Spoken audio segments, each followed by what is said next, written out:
اللہ ربنا هو الإله له من الاسماء ما اصطفى۔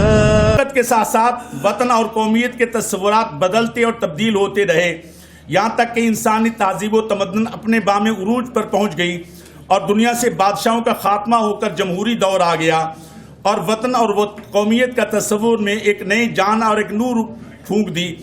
اب کسی قوم کا دوسرے ملک یا اس کے کسی حصے پر تادیر قابض رہنا اور دنیا کے نقشے یا اس کے جغرافیے کو تادیر خراب کرنا ممکن نہیں رہا۔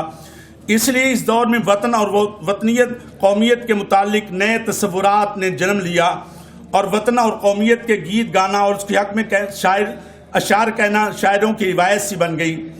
ایک اچھے اور کامیاب شاعر سے یہ توقع کی جانے لگی کہ وہ اپنی قوم، اپنے وطن کے متعلق بھی اپنے اشعار سے ضرور لوگوں کے دلوں کو گرمائے گا۔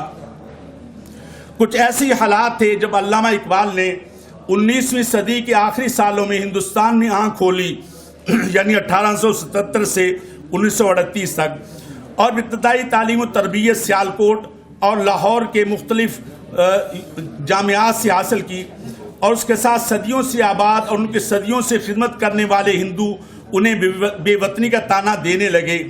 اس لیے علامہ اقبال کی نثر و نظم کے موضوعات میں سے ایک اہم موضوع وطن اور قومیت کا تصور بھی ہے۔ علامہ اقبال کو اللہ تعالیٰ نے بڑا تیز اور طاقتور ذہن عطا فرمایا تھا۔ وہ ہندوستان کے مسلمانوں کے دکھ اور ان کے کرب کو اپنے دل میں محسوس کرتے تھے۔ انہوں نے اعلیٰ تعلیم خود افتخاری کے جذبے سے سرشار یورپ کی دانشگاہوں میں حاصل کی تھی۔ یہ دونوں عالمی جنگوں سے پہلے کا یورپ تھا، فخر اور غرور کی تمکنت سے بھرپور اور دنیا پر حکمرانی کے خواب دینے والا یورپ۔ اس وقت یورپ کی مختلف ملکوں میں قومیت کی تاریخیں عروج پر تھیں۔ علامہ اقبال نے یورپ کو بہت قریب سے جا کر دیکھا، وہ ان کی تمام اچھائیوں اور برائیوں کے عینی گواہ تھے۔ علامہ اقبال کو یورپ میں جا کر اس بات کا احساس ہوا کہ ان کی قوم جذبہ ایمانی سے تو معروم ہے ہی، تو وہ جذبہ حب الوطنی سے بھی معاری ہے۔ اس لیے انہوں نے اپنے کلام میں وطن سے محبت کا درس دیا اور وطن سے محبت کے گیت گائے ہیں۔ علامہ اقبال کے ہاں وطن اور وطنیت کے تصور کے کئی مراحل نظر آتے ہیں۔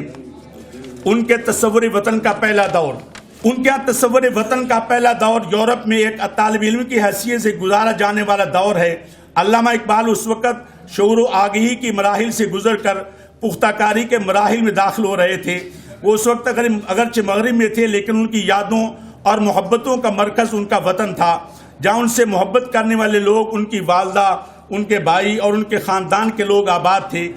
اس لیے اس دور میں انہوں نے وطن سے دوری پر ہجر کے گیت یا اشعار کہے ہیں اور اپنے وطن کو محبت اور الفت کے جذبے سے یاد کیا ہے۔ اس دور کے چند اشعار ملاحظہ ہوں: یاد وطن فسردگی بے سبب بنی، شوق نظر کبھی کبھی ذوق طلب بنی۔ وطن سے محبت کا دوسرا دور۔ اسی وقت علامہ اقبال ذاتی ارتقاء کے دور سے گزر رہے تھے، اور وطن اور قومیت کے تصور کے بارے میں ان کے زیادہ تر خیالات روایتی نوعیت کے تھے۔ اپنے دل و دماغ میں وطن کی اور اہل وطن کی محبت محسوس کرتے تھے۔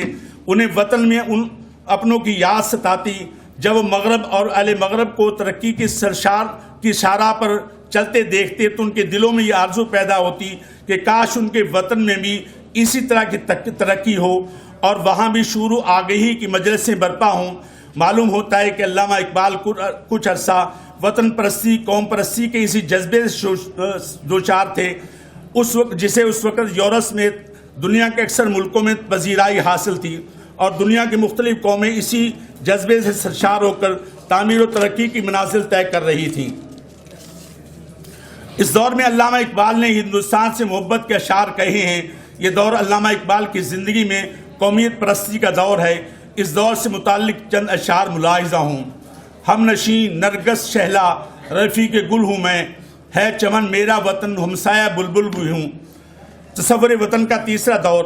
بالآخر علامہ اقبال وطن اور قومیت کے ضمن میں اس تصور تک جا پہنچے جو اسلام کا مطمع نظر ہے، جس کے تحت ارشاد ہے: ان الارض للہ اور ارض اللہ واسعہ۔ چنانچہ اس سے آخری دور میں انہوں نے اپنے وطن کا عالمگیر وطن کا تصور پیش کیا۔ اس دور میں ہم دیکھتے ہیں کہ انہوں نے زاری وطن کی کو پتھر کی ایک مورتی اور ایک دیوتا تصور کیا ہے، وہ دور جو وطن اور وطنیت کا وہ عالمگیر اور وسیع تصور پیش کیا ہے جو اسلام کی ارض اللہ واسعہ کے تصور سے ہم آہنگ ہے۔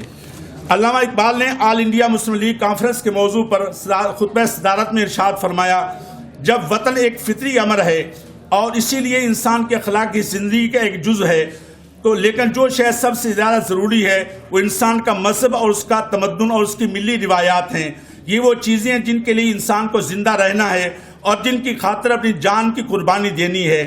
یورپ کے نظریہ وطن کو ہدف تنقید بناتے ہوئے علامہ اقبال نے لکھا ہے، میں یورپ کے نظریہ وطنیت کا مخالف ہوں، اس لیے نہیں کہ اگر اسے ہندوستان میں نشو نما پانے کا موقع ملے تو مسلمانوں کو مادی فوائد کم ملیں گے، بلکہ میری مخالفت اس بنا پر ہے کہ میں اس کے اندر ملحدانہ مادیت پرستی کے بیج دیکھتا ہوں جو میرے نزدیک انسانیت کے عظیم ترین مظہر ہے۔